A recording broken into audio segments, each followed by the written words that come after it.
Diabetes কথার আজকের এপিসোডে আমরা আলোচনা করব। অনেকে আমাদেরকে জিজ্ঞেস করেন যে ডাক্তারবাবু, এই ব্লাড প্রেশারে অনেকগুলো ওষুধ খাচ্ছি, ওষুধের সংখ্যা কি কমানো যায়? কোনোভাবে ন্যাচারাল কিছু রেমেডি আছে ব্লাড প্রেশারের জন্য? নিশ্চয়ই আছে। তো কি কি ন্যাচারাল রেমেডি আছে? প্রথমে আমরা জানবো যে ব্লাড প্রেশারটা অ্যাকচুয়ালি যে আমাদের মানে কি অ্যাকচুয়ালি, যেমন আমরা যে ব্লাড প্রেশার দেখি 120/80, 120টাকে আমরা বলি সিস্টোলিক প্রেশার। অর্থাৎ হার্ট যখন আমাদের হৃৎপিণ্ড যখন কন্ট্যাক্ট করছে, সংকোচন করছে, হ্যাঁ, পাম্প করছে আর কি, তখন যে প্রেশারটা সেটাকে বলে সিস্টোলিক প্রেশার। আর নিচের প্রেশারটা 80, এটা হচ্ছে ডায়াস্টোলিক প্রেশার। অর্থাৎ হার্ট যখন রিল্যাক্স করছে তখন আমাদের ধমনির মধ্যে যে প্রেশার সেটাকে বলে ডায়াস্টোলিক প্রেশার। এখন ব্লাড প্রেশার কেন বাড়ে?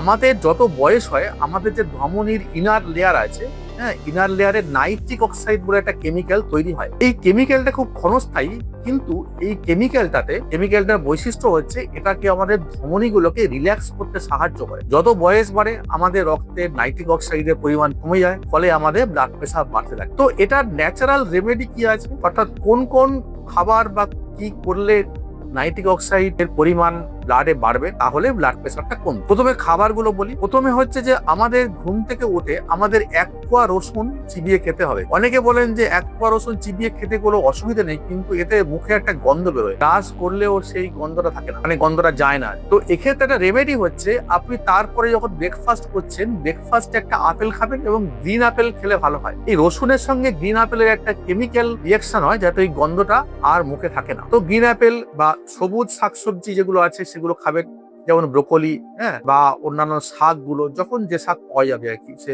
পালং শাক হোক, কলমি শাক হোক, ভালো করে ধুয়ে অল্প তেলে রান্না করে খেতে হবে। রান্নায় এক্সট্রা ভার্জিন অলিভ অয়েল খেতে পারলে ভালো। আমাদের যদি আপনি অ্যাভোকাডো খেতে পারেন, অ্যাভোকাডো খুব কস্টলি খাবার, কিন্তু আমি বলছি যখন ব্রেকফাস্টে যদি আপনি অর্ধেক করে অ্যাভোকাডো রোজ খান সেটা ভালো, হ্যাঁ, কেননা অ্যাভোকাডোতে ম্যাগনেসিয়াম আছে, ম্যাগনেসিয়াম ব্লাড প্রেশার কমাতে সাহায্য করে। আরেকটা হচ্ছে নিয়মিত গ্রিন টি খাওয়া। হ্যাঁ, গ্রিন টি দা ঈষদ উষ্ণ গ্রিন টি খাবেন, তার মধ্যে একটু লেবু দিয়ে খাবেন। ব্ল্যাক কফি খেতে পারেন, তাতেও কিন্তু আপনার ব্লাড প্রেশার কমে। একটা ড্রিঙ্কস বলে দিচ্ছি, এটা রেগুলার খেতে পারেন।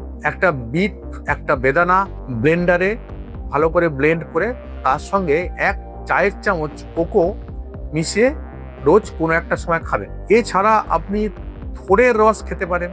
থোড়ের রস খেলে কিন্তু ব্লাড প্রেশার কমে। এছাড়া হচ্ছে আরেকটা জিনিস আপনাকে করতে হবে, সেটা হচ্ছে খুব ঘুমটা ভালো হতে হবে। হ্যাঁ, যদি ঘুম ভালো হয় এবং রাত্রেই ঘুম হয়, তাহলেও কিন্তু আমাদের কর্টিসল লেভেলটা শরীরে কমে যায় বা ব্লাডে কমে যায়, তাহলেও কিন্তু আমাদের ভালো ঘুম হলে ব্লাড প্রেশার কমবে। আরেকটা হচ্ছে যেটা মোস্ট ইম্পর্টেন্ট, যেটা আমাদের দেশে বিনা পয়সায় পাওয়া যায়, আমরা ইগনোর করে যাই, সেটা হচ্ছে ভিটামিন ডি। ভিটামিন ডি আমাদের ত্বকে পড়লে যে ইনফ্রারেড রে, এটা কিন্তু আমাদের রক্তের নাইট্রিক অক্সাইডের পরিমাণ বাড়াতে সাহায্য করে। তার মানে নিয়মিত খালি গায়ে যদি আপনি রোদ্দুর লাগান, তাহলেও কিন্তু আমাদের নাইট্রিক অক্সাইডের পরিমাণ বাড়বে এবং অবশ্যই ব্লাড প্রেশার কমবে। তো এই এতগুলো ন্যাচারাল রেমেডি বললাম, এগুলো সবগুলোই করতে পারলে ভালো। হ্যাঁ, যতটা সম্ভব যতগুলো করতে পারেন, তাহলে কিন্তু আপনার ব্লাড প্রেশার কমবে এবং অবশ্যই ওষুধের সংখ্যাটা বা ওষুধের মাত্রাটা কমবে।